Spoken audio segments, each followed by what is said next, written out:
Hello and welcome to Nikolai's genetics lessons, and today's problem is when sufficient heat is applied, double-stranded DNA denatures into two single-stranded molecules as the heat breaks all the hydrogen bonds. In an experiment, molecules of single-stranded DNA from species X are separately hybridized with putatively homologous single-stranded DNA molecules from 5 species AE. The hybridized DNAs are then heated, and temperature at which complete denaturation occurs is recorded. Based on the data below, which species is probably most closely related to species X? And here is a table of the hybridization at which this hybrid bond between species X and also species as follows AE is broken. Take a look. For example, here is one strand of the DNA, and let's say we have here adenine, guanine, cytosine, thymine, adenine, thymine, and adenine. And here's going to be another homologous strand of the DNA, and adenine base pair with thymine, guanine with cytosine, cytosine with guanine, cytosine with guanine, thymine with adenine, adenine with thymine, thymine with adenine, and adenine with thymine. Between adenine and thymine, we can see double hydrogen bond, and between guanine and cytosine, triple hydrogen bond. So triple hydrogen bond here, triple hydrogen bond here, double hydrogen bond here, here, here, and here. The more such hydrogen bonds we have per certain fragment of the double-stranded DNA, the stronger these two strands of the DNA would be held together.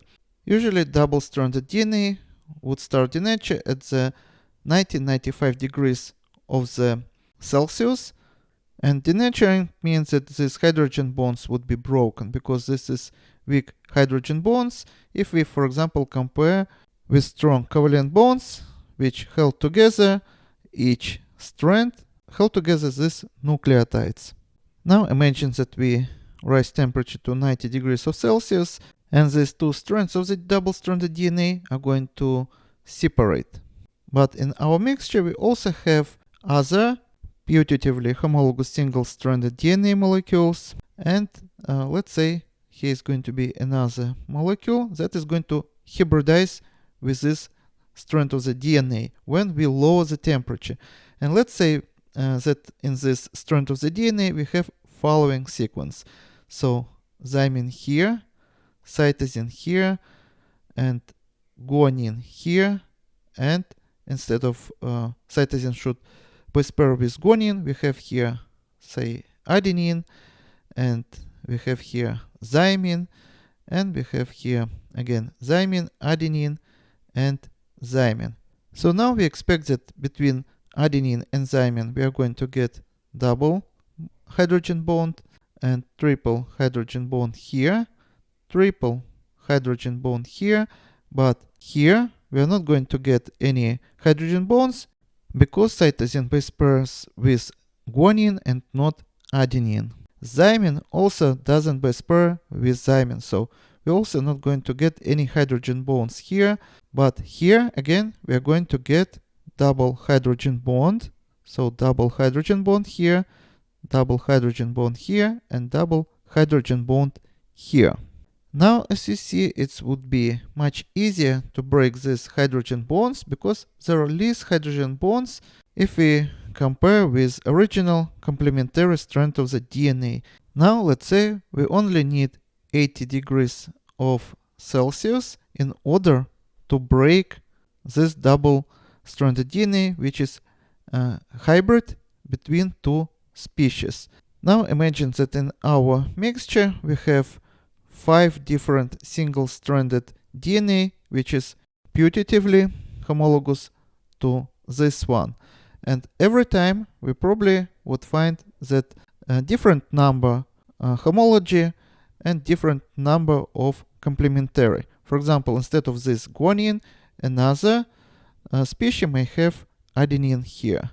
And that means that we are not going to see this triple bond here, And that means that in order to break this hybrid molecule, double-stranded DNA, we need only 75 degrees of Celsius.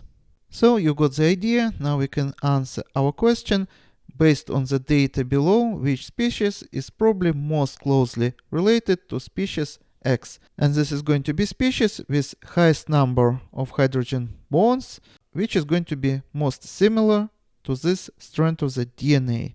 And the least temperature is going to be, then that means the least homologous it's going to be.